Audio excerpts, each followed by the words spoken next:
So hi guys అందరికీ welcome back to మన channel అభిది blogger. So ఏం లేదు మామ, నేను బైక్ కొనబోతున్నాను. సెకండ్స్లోనే మన దగ్గర ఫస్ట్ హ్యాండ్ కొనే అంత బడ్జెట్ లేదు, మనంత రేంజ్ కూడా కాదు, సరేనా. సో బేసిక్గా నేను రోజు స్టోర్కి వెళ్తాను కదా, సో 3 కిలోమీటర్స్ నడుచుకుంటూ వెళ్తాను. నాకు చాలా ఇబ్బంది అవుతుంది. 3 కిలోమీటర్స్ అప్ అండ్ డౌన్ చేస్తూ కూడా నేను మళ్ళీ కాలేజ్కి వెళ్ళాల్సి వస్తుంది. అబ్బా దమ్ అవుతుంది. సో ఒక బైక్ తీసుకుంటే అట్లీస్ట్ నాకు కొద్దిగా స్ట్రెయిన్ తగ్గిది కదా అని అనుకుంటున్నాను. సో అందుకని చెప్పేసి ఒక బైక్ తీసుకుందామని సెకండ్ హ్యాండ్ ఫిక్స్ అయినా. నా దోస్తు కనుకడే ఓకే. సో అరౌండ్ తక్కువ బడ్జెట్లో ఉండాలి. సో మా ఫ్రెండ్స్ కాబట్టి కొద్దిగా నాకు తక్కువ రేటుగానే ఇస్తారంటే నాకు రియల్లీ ఐఎమ్ హ్యాపీ.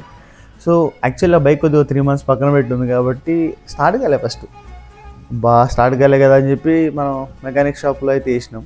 మొత్తానికి కింద మీద కూడా వేసాడు, స్టార్ట్ చేసాడు. చాలా జస్ట్ ఆసరాకి తిరగనీకి ఉండడానికి. సో వెళ్దాం, వెళ్ళి బండి తెచ్చుకుందాం. దర్శన్ అయితే మన కోసం వెయిట్ చేస్తూ ఉన్నాడు, ఓకేనా. అలా నేను దర్శన్ రూమ్ దగ్గర నుంచి అయితే స్టార్ట్ అయ్యాము. వెంటనే దర్శన్ వచ్చి నన్ను పిక్ చేసుకున్నాడు. ఇంకా ఆకలిస్తుంది కదా అని వెళ్ళా. దోశ లెక్క ఉండదు, అది అప్పడం లెక్కే ఉండాలి. కొరుక్కొని తినాలి, చట్నీతో కూడా పనుండు. సో ఇంకా మాకు ఆంటీ వాళ్ళు ముందు నుంచి తెలుసు కాబట్టి కాసేపు వాళ్ళతో సరదాగా మాట్లాడినాం. అప్పుడు అలా కావాలంటే సో ఇంకా అక్కడ టిఫిన్ తినేసి సరదాగా ఇంకా సీదా అయితే మనం కేసరికి అయితే వెళ్ళిపోయాం. అరౌండ్ 15 kilometers ఉంది మేము బండి పికప్ చేసుకున్న లొకేషన్ వచ్చేసి. సో అందుకని సీదా నేనే దర్శనం ఇంకా లేట్ చేయకుండా ఫాస్ట్గా అయితే వెళ్ళిపోయాం.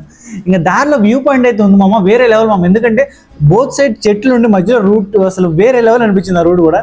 సో అలా మాట్లాడకుండా సొల్లేసుకుంటా నేను దర్శనం అయితే స్టార్ట్ చేసినాం. అండ్ ఈ వీడియోని మా అమ్మకి తెలియకుండా తీస్తున్నా. సో నాకు తెలిసి ఈ వీడియో తెలిసినాడు ఖచ్చితంగా నన్ను చెక్ చేసింది, ఐ నో దట్. బట్ నాకైతే కొద్దిగా అవసరం స్ట్రెయిన్ అవ్వకుండా ఉండడానికి కోసం అయితే తీసుకునే తప్పితే వేరే రీజన్ అయితే లేదు. అండ్ నేను దర్శనం వీలైనంత ఫాస్ట్గా అయితే మా అనుకున్న డెస్టినేషన్కి అయితే రీచ్ అయిపోయాను. సో బండి ఆల్రెడీ రిపేర్ అయితే అయిపోయింది. ఎస్, వచ్చేసినాం. సో మనం తీసుకోపోయే బండి వచ్చేసి ఇదే హోండా యాక్టివా 4G. సో దీని గురించి అయితే నేను దర్శనం బాగా డిస్కస్ చేసినాం. అండ్ టెస్ట్ డ్రైవ్ కూడా ట్రై చేయడానికి నేను తీసుకుని వెళ్ళాను. సో బండి అయితే టెస్ట్ డ్రైవ్ వేసాను, నాకైతే మంచిగానే అనిపించింది. బట్ వాటర్ స్ప్రే అయితే చేయాలి, సర్వీసింగ్ చేయాలి ఒకసారి. ఇది ఒక్కటి బెండ్ ఉంది కదా, ఏంది అది ఈ కాలు పెట్టుకునేదిరా. అమ్మాయిలు ఎక్కించుకొని అదే ఇంకోటి ఎక్కించుకోనికైనా కానీ ఎక్కించుకుంటే కాదు పెట్టుకుంటారు కానీ మనం ఒక్కడ ఎక్కుతారా బండి అయితే చేస్తుండవా. మంచిగా ఉన్నారా రోబో. సో మొత్తానికైతే అలా మన బండి తీసుకొని నేను దర్శనం అయితే తిరిగి కొంపకైతే వెళ్ళాం. సో టోటల్లీ ఫుల్లీ నేనైతే సాటిస్ఫైడ్ అమ్మ, మంచిగానే అనిపించింది. సో మనకు ఆ బడ్జెట్లో తక్కువ బడ్జెట్లో మనకు వస్తుడు గ్రేటే. So that's it for this video. ఉంటా గాయ్స్, బాయ్.